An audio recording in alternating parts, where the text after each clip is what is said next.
Sean Honan je iz Londona došao u Križevce i toliko mu se svidjelo da je odlučio preseliti u Hrvatsku. On je prototip idealnog hrvatskog imigranta, poslovan čovjek koji je radio u londonskoj medijskoj industriji i koji je nakon višegodišnjeg hektičnog ritma odlučio svoje vrijeme utrošiti negdje drugdje, uz humanije životne pa i poslovne uvjete.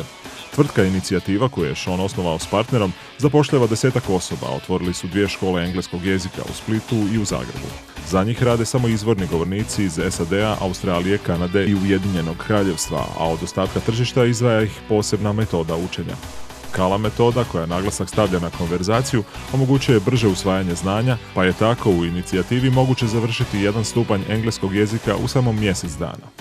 You know, with other methods, you come, you sit down, and it's your job to focus on the teacher and what you're saying. And with our method, it's the teacher's job to make sure that you focus. So if you're not learning, the teacher's doing something wrong. If you're not progressing, the teacher's doing something wrong. Tečajeve Inicijative godišnje pohađa 200-tinjak polaznika.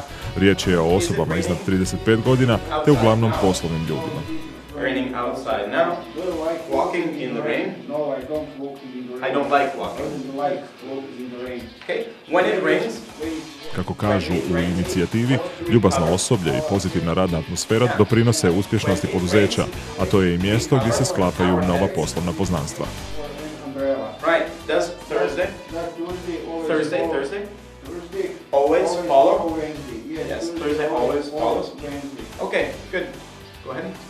Yes, Christmas is always on the 25th of December. Bio mi je potreban engleski jezik zbog posla, pošto puno komuniciram sa stranim zemljama, izdavačima iz cijelog svijeta.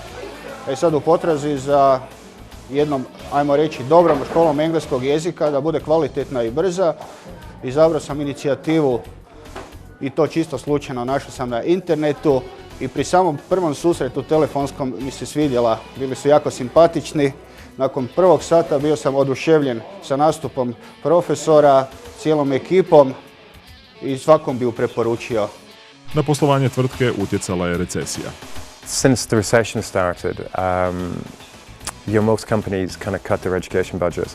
So, for the last 3 or 4 years, we're kind of content the fact that we can employ people. The fact that there's 7 or 8 of us, and sometimes up to 10 of us, we're happy with that.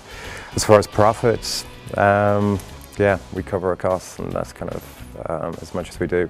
U ovako izazovnim poslovnim vremenima ipak je najvažnije opstati.